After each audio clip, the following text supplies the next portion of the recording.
Welcome, here I've got HTC Desire 21 Pro 5G and I'm gonna show you how to turn on and off the camera shutter sound at this device. So at first we have to tap on the camera button to open it, and for now we are in the standard photo mode. Let me take a picture.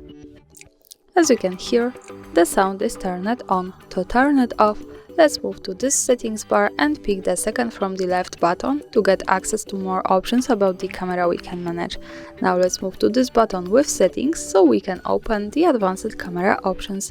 And in the capture category, at the first place we have shutter sound option, so by using button from the right we can easily turn it off or turn it on, like that as we need. Now let me keep this turned off.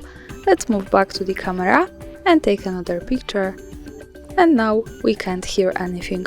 Of course we can turn on sound once again by tapping to this button, the second from the left, tapping to the settings now, and use this button to turn it on. So for now we can hear it when I take another picture.